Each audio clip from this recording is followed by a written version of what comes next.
Hello fellow adventurers and collectors, Filmaholic here, and today is going to be a special video in that it's my 100th video, so I figured I'd take the time to actually make something that kind of encompasses the entire channel, and that it's going to be covering several different topics and several different lines, so hopefully this appeases the variety of viewers that I have, because I know I've been neglecting some, so hopefully this is going to make up for it. And I wanted to take the moment to thank everyone for watching. You know, this is a very special moment for me. I don't get to 100 videos often, so I'm hoping that we can grow this community and this channel together. So thanks again for everyone that shares these videos and likes, comments, and subscribes, because without you I wouldn't be doing this, to be honest. So with that said, we're going to be going over a custom that I've been working on. And I've mentioned before in previous videos that I like this video game called The Division. Now, you can look up the synopsis if you want. I'm not great at explaining it. But essentially these guys are called upon when all else fails. So I like the idea and I like the setting. So I'm always looking for a reason to customize more military figures, because although I don't have a military background, it's nice to see, you know, and they think the 1/6 scale lends itself well to those parts. So yeah, I have relatively pieced this together amongst stuff that I had. I did buy the, the Phoenix edition of the Division 2. I didn't care for the figure, I didn't care for the parts it had, necessarily the, the gear. It was released by Pure Arts, and now I know in future not to go after their figures, because one, they're astronomically priced for the quality, and two, the quality is not necessarily Damn Toys or Hot Toys quality, so I'm not entirely sure why they price them the way they do. I guess it's more of the unique tooling that they have, like for example this backpack I don't think I've ever seen before, and it came with a sniper and a crossbow, but again, even those items weren't necessarily the best of quality. If you're looking for more in-depth review of that, Black Ops Toys did a unboxing of it, but yeah, this is my character that I kind of put together, and you know me, I like masked characters, so it fit in well with my motif.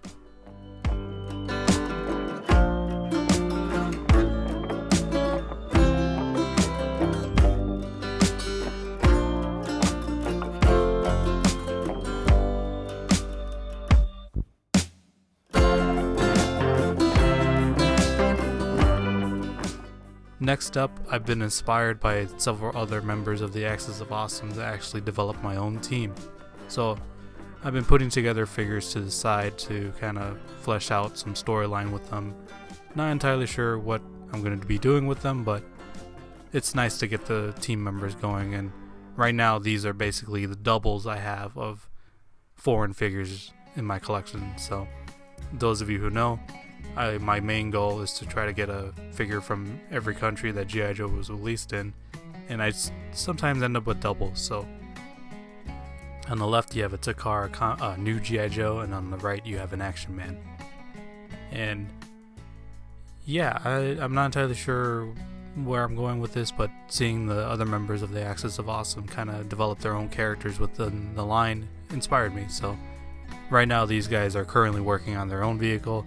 So rest assured you'll be seeing them in the near future when spring comes around, because I definitely want to get that project up and going. So they're still talking logistics right now.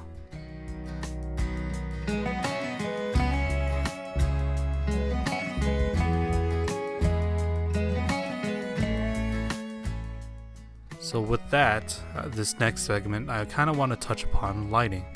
And basically right here I'm giving you an example of how one light kind of changes the look of a face. And I'm using Rosaline here because she has a more pronounced nose, but the idea is where you position the light, the one single light will change the look of the character or the person. So this is something you can think about in your own photo stories or your own photography when it comes to lighting. You don't necessarily need the fanciest thing like I'm using here, my own flashlight.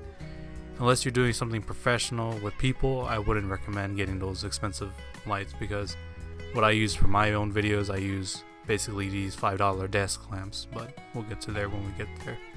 So essentially, What you're most often taught is that 45-degree angle to the face is most flattering. If you have a direct light on the face, it flattens it out too much and you lose a lot of detail. So keep that in mind when you're doing your photography. And here you can kind of see the way I set up basically my photography and my videos.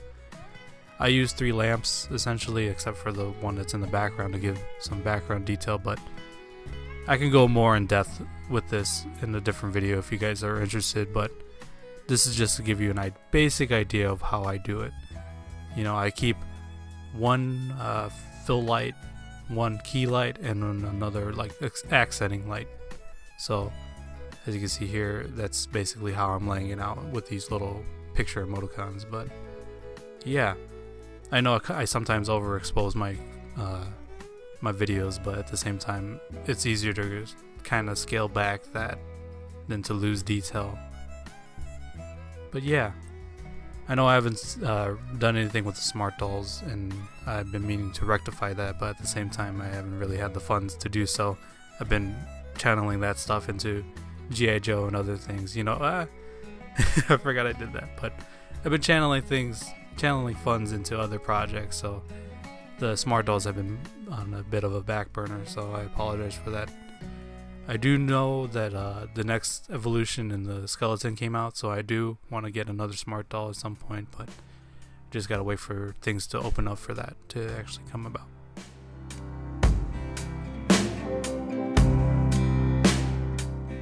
Now in conclusion, I do want to get more sentimental and kind of go into the Serenade of the Restless Mind mode.